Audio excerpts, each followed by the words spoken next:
గోవిందా.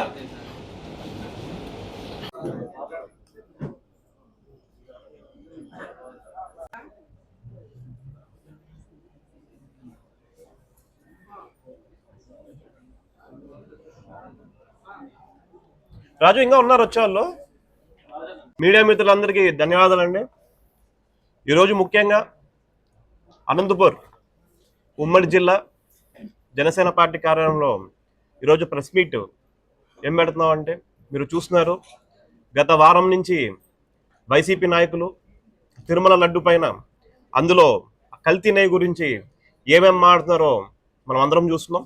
అందులో భాగంగా ఈరోజు ఖండించడానికి జనసేన పార్టీ ఉమ్మడి జిల్లా నాయకులందరూ కూడా ఈరోజు ఇక్కడ కూర్చొని ప్రెస్ మీట్ ఇవ్వడం జరుగుతుందండి. ముఖ్యంగా వైసీపీ నాయకులకి, ఎందుకంటే ఈ విషయం ప్రజలందరికీ తెలియాలి.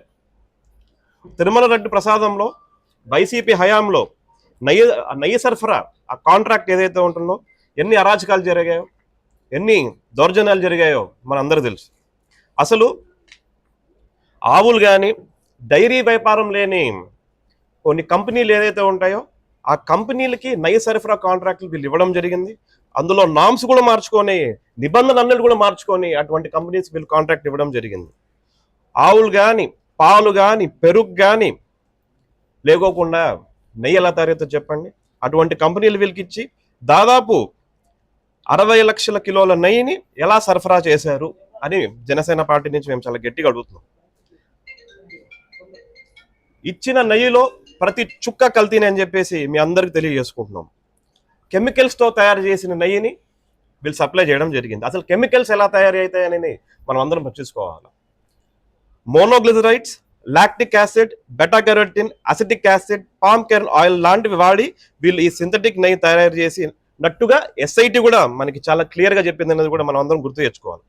జంతువుల కొవ్వుతో తయారు చేసిన రసాయనాలు అందులో ఉన్నాయని చెప్పి చాలా గట్టి ఆరోపణలు వస్తున్నాయి. ఇవన్నీ వాస్తవాలు అయినప్పటికీ కూడా వైసీపీ నాయకులు మాటలు మాత్రం ఖండాలు దాటుతున్నాయి, ఏవేవో మాడుతున్నారు.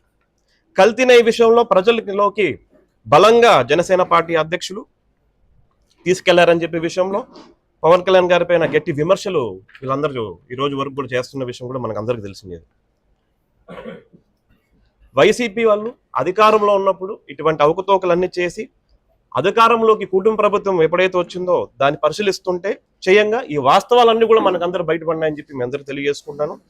శ్రీ వెంకటేశ్వర స్వామిని వేడుకొని గత పాలకులు చేసిన తప్పుల్ని మన్నించండి అని చెప్పేసి శ్రీ కొనిదెల పవన్ కళ్యాణ్ గారు 2024లో ప్రాయశ్చిత్త దీక్ష కూడా చేయమని చెప్పి ఆయన చేశారు కూడా. ఈ దీక్ష కూడా చేసి వాళ్ళు ఎవరైనా ఉంటే కొంచెం కాపాడండి స్వామి, వాళ్ళు చేసిన తప్పుల కన్నా కూడా అని చెప్పడం జరిగింది. ఈ దీక్షను కూడా వాళ్ళందరూ కూడా తప్పుదారి పట్టించి అందులో కూడా దాని వాస్తవాలు లేకోకుండా ఎట్టుబడితే అటు మాడుకుంటా వెళ్ళారు. దొంగలే దొంగ అని ఈరోజు ఇలా ఖర్చిన పరిస్థితులు కూడా మనం అందరం చూస్తున్నాం. వైసీపీ వాళ్ళ పరిస్థితి అలా ఉంది. తిరుమల లడ్డు ప్రసాదంలో జంతు కొవ్వు కలిసిందని NTDB తన నివేదికలో స్పష్టంగా ఇచ్చింది. జంతువుల కొవ్వులు దీంట్లో కలిచాయి అని చెప్పి. తర్వాత SIT దర్యాప్తులో పాలు లేకుండా కేవలం రసాయనాలతో వాడారని చెప్పి కూడా వాళ్ళు ఖచ్చితంగా తెలిచారు. సో ఈ SIT రిపోర్ట్ చూస్తే అన్నా కూడా వైసీపీ నాయకులకి కనీసం ఈ రోజు వాళ్ళు ఏం మాడుతున్నది కూడా వాళ్ళు కొంచెమైనా తెలియాలని చెప్పేసి తెలియజేసుకుంటున్నాం. అదేవిధంగా కల్తీ నెయ్యిలో మోనోగ్లిజరైడ్ అనే రసాయనాన్ని ఖచ్చితంగా కలిపారు.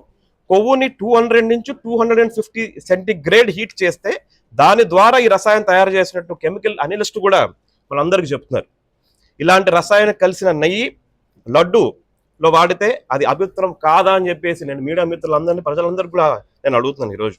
అదేవిధంగా వైసీపీ 5 ఏళ్ల పాలనలో 1,61,00,000 కిలోల నెయ్యిని కొనుగోలు జరగా అందులో 60 లక్షల కిలోలు కల్తీ నెయ్యి సరఫరా అయిందని చెప్పేసి అందరూ చెప్పుకుంటుంటే ఈ కల్తీ నెయ్యితో 20 కోట్ల శ్రీవాళ్ళ లడ్డును తయారు చేసినట్టుగా ఘోర అపచారం చేశారు వైసీపీ నాయకులని కూడా మీ అందరికీ తెలియజేసుకుంటున్నాను.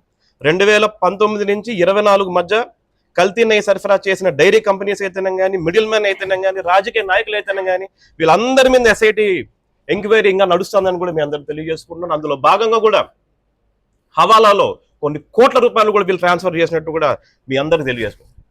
హిందూ భక్తుల ఆత్మాభిమానం మనోభావాల్ని వైసీపీ నాయకులు ఖచ్చితంగా దుర్మార్గంగా కూల్చారని చెప్పి మీ అందరికీ తెలియజేసుకుంటూ ప్రజలందరూ కూడా ఈ విషయం తెలియాలి. గత వారం రోజుల నుంచి అదే పనిగా జనసేన పార్టీ పైన, జనసేన పార్టీ అధ్యక్షుల పైన వాళ్ళు చేసిన విమర్శలందరినీ అనంతపురం జిల్లా జనసేన పార్టీ తీవ్రంగా ఖండిస్తుందని చెప్పేసి కూడా మీడియా మిత్రులందరూ తెలియజేసుకుంటూ నాకు ఈ అవకాశం ఇచ్చిన ప్రతి ఒక్కరికి ధన్యవాదాలు తెలియజేసుకుంటాను. ఇచ్చేసిన మీడియా ప్రతినిధులకు ధన్యవాదములతో గత వారం రోజులుగా మనం చూస్తున్నాం, ఈ వైసీపీ పార్టీ మూకలు జగన్మోహన్ రెడ్డి కోటరీ ఏవైతే ఉందో ఆ కోటరీ మూకలు జగన్మోహన్ రెడ్డి వీరందరూ ప్రతి ఒక్కరూ కూటమి ప్రభుత్వం పైన, అదేవిధంగా మా అధ్యక్షులు పవన్ కళ్యాణ్ గారి పైన, మా నాయకులపైన అవాకులు చవాకులు పెడుతున్నారు. దీనికి కారణం తిరుపతి లడ్డు. మేము ఖచ్చితంగా ఈ రోజుకి మేము కట్టుబడి ఉన్నాం, జనసేన పార్టీ తరఫున తెలియజేస్తున్నాం. అవినీతి అక్రమార్జనతో పేరుకుపోయినటువంటి గత ప్రభుత్వము ఈ కల్తీ లడ్డు అనేది మేము ఖచ్చితంగా కట్టుబడి ఉన్నాం.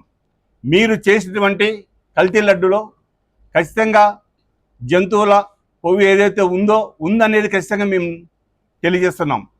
సున్నితమైన అంశం కాబట్టి గత సిట్ ఇచ్చినటువంటి విచారణ ప్రకారము వారు ఏం చెప్పారు, పామాయిల్ అదేవిధంగా ఈ రసాయనికాలు కలిసాయని చెప్పారు, కానీ జంతువుల కొవ్వు కలిసలేదని మాత్రం క్లియర్గా చెప్పారు. రసాయనిక పదార్థాలు కలిసి అంటే ఈ రసాయనిక పదార్థాలు కూడా ఎక్కడి నుంచి వస్తున్నాయంటే ఖచ్చితంగా మా జిల్లాధ్యక్షుడికి ఇప్పుడు తెలియజేశారు. కొన్నిటిని జంతువులను కొన్ని డిగ్రీలో మరిగిచ్చేస్తే రసాయనికాలుగా తయారవుతాయి. వీటిని కలిపి నెయ్యిగా తయారు చేసి అక్కడ అమ్మడం జరిగి అదేవిధంగా కాంట్రాక్ట్లు ఇవ్వడం జరిగింది. అదేవిధంగా ఈ జగన్మోహన్ రెడ్డి 3 దాహాలకు అలవాటు పడినటువంటి వ్యక్తి. ఒకటి అధికార దాహం, ఇంకొకటి ధనదాహం, ఇంకొకటి ప్రాణదాహం అంటే రక్తదాహం. గొడ్డలతో నరికినటువంటి వ్యక్తిని చనిపోతే గుండెపోటుగా చిత్రీకరించినటువంటి జగన్మోహన్ రెడ్డికి ఈ లడ్డూ గురించి కల్తీ కాదని చిత్రీకరించిన పెద్ద విషయం ఏమి కాదు. ఆయన ఆ పార్టీ నాయకులు కూడా ఏం కొత్త కాదు. ఎందుకంటే గతం ప్రభుత్వం ఉన్నప్పుడు వివేకానంద రెడ్డిని గొడ్డలతో నరుకుతే ఇది గొడ్డలిపోటు కాదు గుండెపోటు అని చెప్పి కోర్టులో కూడా నిరూపించుకోవాలని చెప్పి చేసిన ప్రయత్నాలు కూడా అందరికీ తెలుసు. అదేవిధంగా ఇక్కడ కూడా లడ్డు విషయం కూడా ఇదే చేయాలని చెప్పి చేస్తున్నారు. ఖచ్చితంగా మేము చెప్తున్నాం, హిందువుల మనోభావాలు దెబ్బతినే విధంగా మీరు చేసినటువంటి ఈ కుట్రకు తగిన మూల్యం చెల్లించుకోవాలి. మేము రాబో రోజుల్లో మీ పార్టీ ఏదైతే ఉందో ఖచ్చితంగా ఈ పార్టీ గతంలో 151 సీట్లు ఉన్న ఈ వైఎస్ఆర్ ప్రభుత్వంలో అప్పుడు 2024లో కేవలం మా పార్టీకి వైఎస్ఆర్ పార్టీకి 11 సీట్లతోనే పాడి కట్టినటువంటి ఘనత ఏదే ఉంది ఆంధ్ర రాష్ట్ర ప్రజలకి అని తెలియజేస్తున్నాను. ఖచ్చితంగా ఈ 11 సీట్లు కూడా రాబో రోజుల్లో 2029కి 0 రాకుండా చూసుకోండి. ఎందుకంటే మీరు పదే తప్పులు చేసి ఆ తప్పుల్ని కప్పిపుచ్చుకోవడానికి నీతికి నిజాయితీకి నిబద్ధ అయినటువంటి మా పవన్ కళ్యాణ్ గారి పైన మీ ఇష్టం వచ్చినట్టు మాట్లాడితే ఆంధ్ర రాష్ట్ర ప్రజలైతేనేమి అదేవిధంగా జనసేన పార్టీ నాయకులు కార్యకర్తలు చూస్తూ ఊరుకోరు. ఖచ్చితంగా మీకు తగిన మూల్యం చెల్లించుకోవాల్సి వస్తుంది. అదేవిధంగా మీరు కటకటాల పాలయ్యే రోజు తొందరలో ఉందని తెలియజేస్తూ ఈ తప్పిదాలకు మీరు ఇప్పటికైనా సరే తిరుపతి చుట్టూ పొర్లు దండాలు వేసి మోకాళ్ళపైన నడిచి మీ ప్రాయశ్చిత్తం చేసుకుంటే మీ పాపాలు పోవని తెలియజేసుకుంటూ ఇంకొకసారి మా నాయకులపైన జనసేన పార్టీ అధ్యక్షులపైన మీ ఇష్టం వచ్చినట్టు మాట్లాడితే నాలుకలు ఖచ్చితంగా కొయ్యాల్సి వస్తుందో తెలియజేస్తున్నాం. ఈ అవకాశం ఇచ్చే మిత్రులకు మీడియా మిత్రులకు ధన్యవాదములు. అందరికీ నమస్కారం. కలియుగ ప్రత్యక్ష దైవం, అందరి ఆరాధ్య దైవం శ్రీ వెంకటేశ్వర స్వామి ఎవరైతే మనం ప్రీతిపాత్రంగా భావిస్తామో ఆ లడ్డుకి సంబంధించి ఎవరైతే కల్తీ నెయ్యతో లడ్డూను తయారు చేసి ఆంధ్ర రాష్ట్ర ప్రజలు కాకుండా యావత్ ప్రపంచంలో ఉన్నటువంటి భక్తుల ముఖ్య మనోభావాలను దెబ్బతీసే రకంగా గత వైసీపీ ప్రభుత్వం ఈరోజు కల్తీ నెయ్యితో ఈరోజు లడ్డూను తయారు చేసి అందరికీ కూడా భక్తులను కూడా దాదాపు 250 కోట్లకు పైగా డబ్బులు వసూలు చేసుకొని దాంట్లో అక్రమ దందాల ద్వారా డబ్బులు తీసుకొని వారి కనీసం దేవుని ప్రీతిపాత్రంగా భావించినటువంటి లడ్డును కూడా వదలకోకుండా కల్తీ ద్వారా సంపాదించినటువంటి డబ్బులతో ఆ రోజు నాయకులు జోబులు నింపుకున్న విధానాన్ని గత వైసీపీ నాయకులు చేసినటువంటి అరాచకాలన్నింటినీ కూడా మా జనసేన అధినేత పవన్ కళ్యాణ్ గారు బయటికి తీసి, అదే రకంగా హిందువుల యొక్క మనోభావాలు దెబ్బతీసే రకంగా లడ్డూను ఏ రకంగా చేశారని చెప్పేసి ఆ రోజు బయటికి తీసుకొస్తే, ఈ రోజు సిబిఐ ద్వారా సిట్ నివేదిక ఇచ్చినటువంటి నివేదిక ఒక్కసారి గమనిస్తే ఆ నివేదికలో కూడా వీరు గత పాలకులు ఎవరైతే తీశారో కల్తీ నెయ్యిని వాడారు వాస్తవము. దానిలో దాదాపు అనేక కెమికల్స్ కూడా యూజ్ చేసి జంతు కొవ్వులు పదార్థాలు ఉన్నట్లు కూడా స్పష్టంగా వస్తే, ఈరోజు వైసీపీ నాయకులు ఆ సిట్ నివేదికను కూడా మనం ఒకసారి గమనించండి. సిట్ నివేదిక బహిర్గతం చేసిన తర్వాత కూడా ప్రజలు కళ్ళగప్పి, అంటే ప్రజలకు కూడా మరి అది ప్రజల్లో వెళ్తే వైసీపీకి ఏదైతే నష్టం వస్తుందో భావించి ఈరోజు వారికి మరి ప్రతిదాడి చేస్తా ఉన్నారు. అంటే ఇది కల్తీ నెయ్యి లేదు, వాడలేదు, నిపోటి లేదు అని చెప్పేసి ఏదైతే చెప్తా ఉన్నారో వీటిని గమనిస్తే ఒకసారి మనకు అర్థమవుతుంది.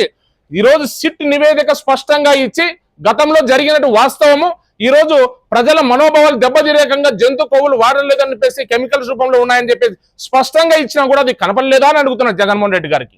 మరి ముఖ్యంగా జగన్మోహన్ రెడ్డి గారు అడుగుతున్నాను, జగన్ దాదా అరడుదల దొంగల రూపంలో ఎవరైతే ఆ రోజు తిరుమల తిరుపతి దేవస్థానాన్ని అపవిత్రం చేసే రకంగా ఆ రోజు కమిటీ ఎవరైతే ఉన్నారో దాదాపు అరడుదల దొంగలందరినీ కూడా పేర్లతో సహా ఈరోజు బహిర్గతం చేస్తే, ఈరోజు వారిని అందరినీ కూడా కప్పిపుచ్చుకునేకి వారి యొక్క హావభావాలు అయితేనేమి, వారి మాట్లాడే మాట తీరులు అయితేనేమి, వారి నుంచి వచ్చే పదజాలు అయితేనేమి కూడా ప్రజలను రెచ్చగొట్టే రకంగా, ప్రజలను కూడా కుల మతాల వద్ద విద్వేషాలు రచించే రకంగా కూడా నాయకుల్ని కూడా వారి పర్సనల్ విషయాలు కూడా తీసుకొచ్చి మనోభావాలు దెబ్బ తీసుకొచ్చి రాష్ట్రాన్ని అల్లకొల్లోలం చేయడానికి కూడా వారు తీసుకున్నటువంటి కార్యకలాపాలు కూడా ప్రతి ఒక్కరూ గమనిస్తా ఉన్నాం.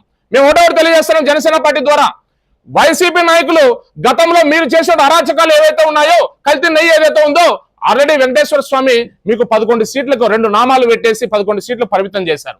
మరి ఇదే రకంగా మీరు ముందుకు వస్తే మీరు ఆంధ్ర రాష్ట్రంలో తిరగడానికి కూడా మీరు ప్రజలందరూ కూడా ఎవరు కూడా మిమ్మల్ని హర్షించరు అని చెప్పి తెలియజేస్తా ఉన్నాం. మీకు 11 సీట్లు వచ్చినా కూడా ఇప్పటికీ కూడా బుద్ధి లేకుండా ఈరోజు తిరుమల తిరుపతి దేవస్థానాన్ని అభివృద్ధి చేసే రకంగా, మరి ప్రజల మనోభావాలను దెబ్బతీసే రకంగా కూడా మీరు నాటకాలు వేస్తే కూడా మిమ్మల్ని ఎవరు హర్షించరు. మీరు మరి ముఖ్యంగా జగన్మోహన్ రెడ్డికి ఒకటి తెలియజేస్తా ఉన్నాం, మీ పార్టీ నాయకులు మీరు ఇప్పటికైనా బుద్ధి తెచ్చుకొని ప్రజలకు స్వచ్ఛందంగా బయటకు వచ్చి మీరు క్షమాపణలు చెప్పాలి అని చెప్పేసి జగన్మోహన్ రెడ్డి గారు మేము హెచ్చరిస్తా ఉన్నాను. లేని పక్షంలో తిరుమతి దేవస్థానం సన్నిధిలో ఏదైతే ఉంటుందో పవన్ కళ్యాణ్ గారు ఒకటి తెలియజేశారు, మీరు పవన్ కళ్యాణ్ గారిని విమర్శించే రకంగా ఏదో మసిపూసి మారేడుకాయ చేస్తామనుకుంటే ఆంధ్ర రాష్ట్ర ప్రజలు ఆంధ్రప్రదేశ్ లేకుండా కూడా తరిమి కొడతారని చెప్పేసి మీకు తెలియజేసుకుంటూ, వెంకటేశ్వర స్వామి జోలికి వచ్చారు. గతంలో అతను జోలికి వచ్చినటువంటి నాయకుల పరిస్థితి ఏ రకంగా ఉందో వాళ్ళకు తెలుసు. గత ఎలక్షన్లలో మీరు అలాగే చేశారు కాబట్టి మీకు తెలుసు. ఇంకా ఇదే రకంగా ముందుకు వస్తే ఎవరు కానీ చూస్తూ ఉపేక్షించే పరిస్థితులు లేదు. జనసేన పార్టీ అంతకుండా కూడా ఉపేక్షించే పరిస్థితి లేదని చెప్పి తెలియజేసుకుంటూ, ఇప్పటికైనా కూడా మీకు బుద్ధి తెచ్చుకొని బహిరంగంగా క్షమాపణ చెప్పాలని జగన్మోహన్ రెడ్డి గారికి హెచ్చరిస్తా ఉన్నాను.